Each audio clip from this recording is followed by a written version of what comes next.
Boy, you can do anything with an English major. Almost anything. When you look at the job skills that employers are looking for, they want people who can think critically and creatively. They want problem solvers.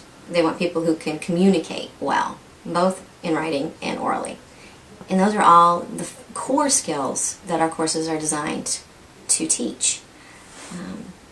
Now, I tend to like literature, but we also have great writing programs here, too. And I teach writing, too, and I enjoy that, especially analytic writing. So anything, if you're looking at anything that requires communications, then English major is a great way to go. I know one of my colleagues is really fond of pointing out that he used to work for a bank. And I think that, to me, was a real shock. I'm like, oh, wow, you got out of college and worked for a bank and then discovered that you really loved writing and stuff so much that he goes back for an English degree.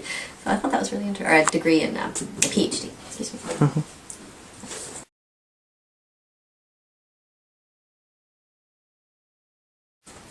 Well, hopefully, in the classes that I'm teaching for this spring, well, I could go use an old example. In my World Lit class, we did World Lit as Decline of Empire. I did all post-colonial, non-Western World Lit.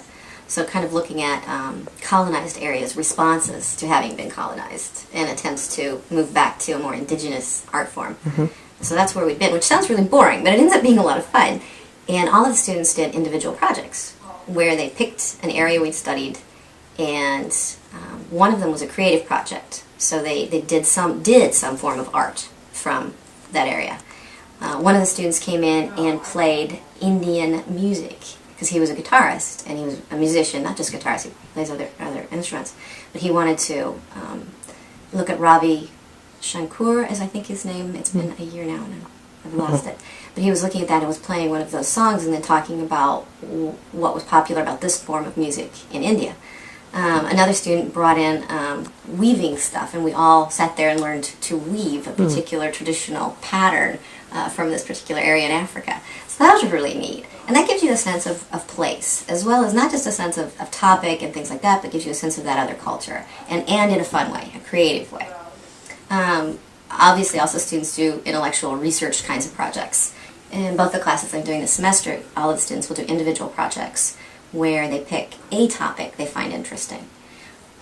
In a prior class where we dealt with gender, I had one of the students decide what she was interested in, because she was a sociology major. She wanted to find out about male rape. What happens to men who are raped in our judicial system? I mean, how often does it happen? What are the consequences? Does it get prosecuted? What are the long-term reactions to it, psychological disturbances that come from it? And she did a brilliant presentation on that, where she just went out, she did the research on it, she learned as much as she wanted about it, and came in and taught it to us.